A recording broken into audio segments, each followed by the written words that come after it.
Have you ever had one of those quiet mornings where the house is so still, you can hear the tick of the clock from across the room? The kind of day where the phone doesn't ring, and the only voices you hear are from the television? It's not that anything is wrong, exactly, but there's a certain heaviness, a stillness that feels more isolating than peaceful. If that sounds familiar, you're not alone. Loneliness has a way of sneaking in as we get older, especially once the kids have grown, work slows down, or retirement settles in. The truth is, staying socially connected becomes just as important for our health as eating well or getting regular exercise. In fact, studies have shown that loneliness can be as harmful to your health as smoking or obesity.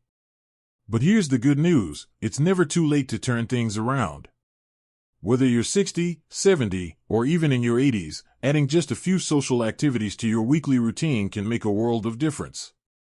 And today, we're going to explore 7 meaningful ways to do just that, 7 simple, enjoyable activities that can lift your mood, fill your calendar with connection, and bring more joy into your everyday life. Let's begin with one of the most underestimated sources of happiness in later life, joining a local club or hobby group. Now, you might be thinking, clubs? I haven't done that since I was in school. But stay with me. Whether it's a gardening club, a knitting circle, a chess meetup, or a book discussion group, these gatherings are about far more than the hobby itself.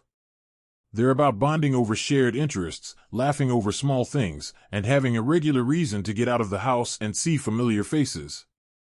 I remember chatting with a woman named Eileen who had recently joined a watercolor painting class at her local community center. She hadn't painted in decades, not since she was in her 30s, but something nudged her to give it a try again. Not only did she rediscover her love for art, but she made 3 new friends within the first month.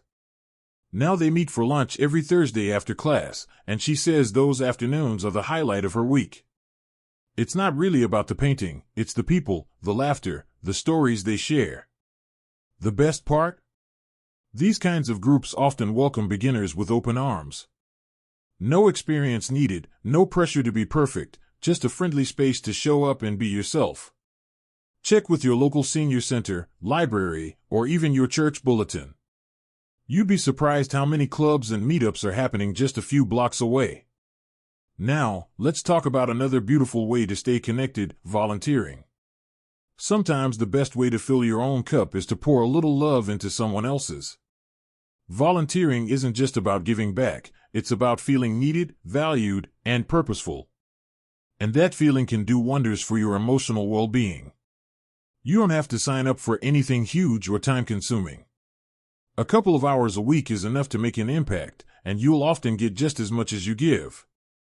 Whether it's reading to children at the library, helping out at an animal shelter, visiting with patients at a local hospital, or preparing meals at a soup kitchen, volunteering can provide that sense of connection that many people miss in retirement. I once met a gentleman named Frank who had just turned 72. He lost his wife a few years ago, and after a long career in engineering, he found himself wondering what to do with his days. He started volunteering with a local organization that repairs bicycles for underprivileged kids. Not only did he use his mechanical skills, but he started mentoring a few of the teenagers who came in regularly. Now he says they've become like grandkids to him, and he's never felt more useful. There's something deeply fulfilling about being part of something bigger than yourself. When you show up, even in small ways, you're saying to the world, and to yourself, I still matter. And you do. You absolutely do. Let's move on to one more activity for today, attending group fitness or dance classes. Now don't worry, I'm not talking about running marathons or lifting heavy weights. This is about gentle movement, music, and laughter. And the social benefits might surprise you. Classes like chair yoga, tai chi, line dancing, or aqua aerobics are not only great for your physical health, they're also built around group energy. You show up, stretch a little, maybe stumble a bit during the steps, and before you know it, you're chatting with the person next to you, giggling over missteps, and feeling more alive than you have in weeks. There's a woman in my neighborhood named Rosa who started going to Zumba Gold classes at the YMCA. At first, she was nervous. What if I'm the oldest one there? She worried. Turns out, the room was filled with people just like her, retired, a little creaky in the knees, but full of heart and rhythm. 2 months in, she's got a whole new group of friends, and she says dancing gives her more energy than coffee ever did. And even if dancing isn't your thing, simply showing up to a gentle movement class can open doors. The consistency helps, too. When you attend the same class each week, you start to recognize familiar faces. Small chats before class turn into longer conversations afterward. It becomes a routine you look forward to, not just for your health, but for the human connection. So whether it's picking up a paintbrush, lending a helping hand, or dancing to a favorite tune, these first few activities are simple steps that can gently break the grip of loneliness and bring back a sense of joy and belonging. Now that we've talked about the joy of hobbies, the purpose found in giving back, and the unexpected friendships formed in movement, there's more to explore, more ways to fill your days with laughter, conversation, and meaning. One thing I've learned from speaking with people in their 60s, 70s, and beyond is that happiness in this stage of life often comes from the simplest things: a warm conversation, a shared memory, even a friendly wave from a neighbor across the street. But those moments don't always come on their own. Sometimes, we have to take the first step, even if it's just a small one. And one small step that can open up a world of connection is joining a community learning program or taking a class. Now, I know what you might be thinking. Classes? I'm done with school. But learning at this age isn't about tests or grades. It's about curiosity, staying mentally sharp, and meeting people who are just as interested in discovering something new. Whether it's a language course, a history discussion group, or a computer basics class, learning together creates instant conversation and connection. You're all there for the same reason: to grow, explore, and enjoy the process. Many local colleges and adult education centers offer free or low-cost programs for seniors. And some public libraries host workshops or guest lectures that are easy to join. It's not about how much you know, it's about having the courage to try something new and enjoy it with others. There's a gentleman I met named Harold, 68, who decided to take a beginner's Spanish course at his local library. He had no plans to travel, he just liked the sound of the language. On the first day, he met a woman named Susan, and they partnered up to practice greetings. 2 years later, they're still taking classes together, and they've even started planning a trip to Spain. That first class turned into a friendship, and that friendship sparked a whole new chapter in both their lives. There's something refreshing about learning something new later in life. You don't have to be perfect. You don't have to impress anyone. You just show up, stay curious, and let the experience unfold. Now let's talk about something even more casual, but just as powerful: regular coffee meetups or breakfast groups. This one might sound so simple that it's easy to overlook.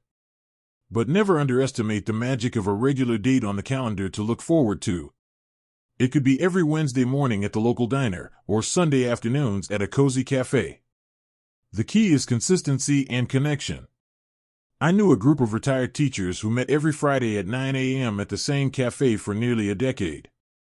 They called themselves the Breakfast Club, and not a week went by without them catching up, sharing family updates, or just laughing about something silly. Over time, that little meetup became a lifeline. When one of them had surgery, the others organized meals. When another lost her husband, they surrounded her with love and support. It all started with eggs and coffee, but it became something far more meaningful. If you don't have a group yet, you can start small. Invite one friend. Reach out to a neighbor. Mention the idea to someone at church or in your building. People are often looking for connection too, and they'll be grateful someone had the courage to suggest it. And here's the beauty of this kind of gathering: it doesn't need a reason. You don't need a holiday or a celebration. Just "let's catch up this Thursday" is enough. Over time, these little meetups start to feel like family traditions, even if they're just between friends. Another beautiful and often overlooked option is joining or starting a walking group. Walking, on its own, is already wonderful for your physical and mental health.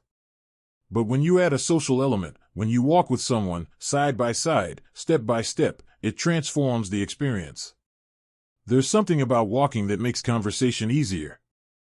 You're not staring at each other across a table, you're both looking ahead, moving together, letting the conversation flow as naturally as your footsteps. It could be around the neighborhood, at the local park, or even at the mall if the weather is not great. And it doesn't have to be a big group, even 2 people is enough to create a rhythm of connection. I met a woman named Jean, 74, who began walking with her next-door neighbor every morning after breakfast. At first, it was just to stretch their legs. But soon, those walks became their favorite part of the day. They'd talk about everything, recipes, grandchildren, old memories. When one of them missed a day, the other would call just to check in. It wasn't just about fitness, it was about feeling seen, heard, and supported. And if no one nearby is up for walking, consider checking with your local senior center or YMCA.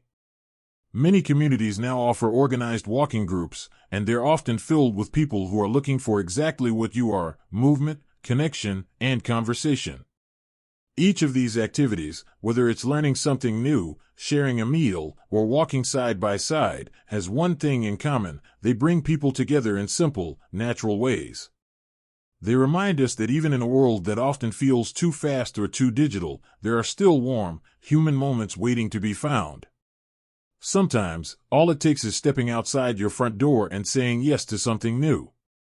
And as we continue, there are still a few more wonderful ways to keep loneliness at bay and fill your days with meaning, laughter, and companionship. Sometimes, the smallest changes bring the greatest rewards. You don't have to travel far or spend a lot of money to feel connected, you just need the right moments with the right people. And one of the most heartwarming ways to do that is by spending time with younger generations. Now, I know that for some, the grandkids might live far away, or maybe there aren't any children in the family. But connection with younger people doesn't have to be limited to family. Intergenerational friendships, those bonds between different age groups, can be deeply fulfilling. Kids and teenagers often bring energy, curiosity, and a fresh way of seeing the world, while older adults offer wisdom, patience, and stories they can't learn from a screen. One beautiful way to build these connections is through programs that link seniors with local schools or youth centers. Some libraries run Reading Buddies programs where older adults read to young children. Others host mentorship events, helping teens learn practical life skills like cooking, budgeting, or even just how to carry on a meaningful conversation. I met a retired nurse named Gloria who started volunteering at an elementary school just one morning a week. She helped kids with reading and tying their shoes and gave lots of warm hugs. She told me, "It's like I got 20 little grandchildren overnight." Her days became brighter. And the kids? They adored her. They called her Miss G and made her handmade cards every holiday. Even informal opportunities work just as well. If there's a single parent on your street or a neighbor with little ones, offering to help with homework, babysit for an hour, or just talk with a teenager over a cup of tea can start a bond that's good for both of you. These relationships remind us that no matter our age, we still have so much to offer and so much to gain. Another wonderful social activity, especially if you're someone who appreciates routine and shared values, is getting involved in a faith or spiritual community. This might mean returning to your longtime place of worship or exploring a new one nearby. Many churches, temples, and spiritual groups offer far more than just weekly services. They often hold social gatherings, discussion groups, game nights, charity events, and even day trips. And for many people, faith is about more than beliefs, it's about belonging. Knowing that others are thinking about you, praying with you, or just remembering your name on Sunday morning can create a deep sense of comfort and connection. These communities can become a second family, especially in times of need or celebration. Take Margaret, for example. She moved to a new town after her husband passed away and didn't know a soul. She decided to attend a nearby church just to meet people. Within weeks, she was part of a women's Bible study group, helping in the kitchen during potlucks, and even leading a monthly card-making workshop. She found purpose, companionship, and a sense of home, all from showing up one Sunday morning. Even if you're not religious, there are often community groups built around shared values, meditation meetups, discussion circles, or local humanist organizations. The goal isn't to convert or conform, it's to connect. To be part of something where people come together, care for each other, and share a rhythm of life. And finally, there's one more activity that's a little different from the others, but just as powerful when it comes to creating meaningful social moments: hosting or attending local community events. That might sound like a big deal, but it can be as simple as attending a movie night at the park, going to a seasonal fair, joining a neighborhood potluck, or saying yes to an open mic night, even just to listen. Many towns and cities have senior-focused events like music afternoons, walking tours, or cooking classes. These events bring together people of all backgrounds and interests. You don't have to know anyone going in, you just need to show up with an open heart and a smile. And if you're feeling especially bold, you can even host a small gathering yourself. It doesn't have to be fancy. A simple tea in the backyard, a board game afternoon, or a themed dinner party where everyone brings a dish. You'd be amazed how many people are longing for someone to take that first step. Often, it just takes one invitation to start a tradition. One man I know, Walter, started hosting Sunday soup nights in his apartment building. He made one big pot of soup, put up a note in the lobby, and left his door open. The first week, 3 people showed up. The next, it was 7. Now, a year later, it's a beloved ritual in the building. Laughter spills into the hallway, and friendships that never would have formed are now thriving over something as simple as soup. You see, loneliness doesn't have to be a lifelong companion. It's just a signal, a gentle reminder that we're wired for connection. And connection doesn't need to be complicated. Sometimes, it starts with a walk, a shared meal, a moment of kindness, a yes. Let's take a moment to reflect.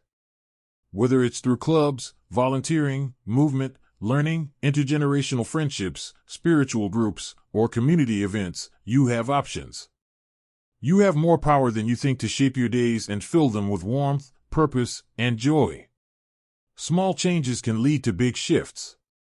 Even if you only try one of these ideas to start with, that's enough. One phone call, one visit, one new face can be the beginning of a whole new season of life, one filled with laughter, light, and friendship. So here's what I'd love to know: what social activity brings you the most joy these days? Or is there one you've been curious to try but haven't yet? Share your thoughts in the comments below. I'd love to hear from you, and I know others in this community will too.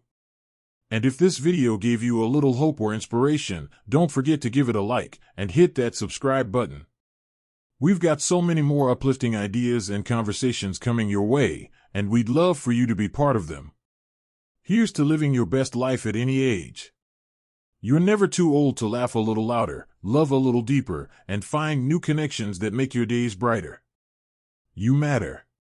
You belong. And your happiest moments may still be just around the corner.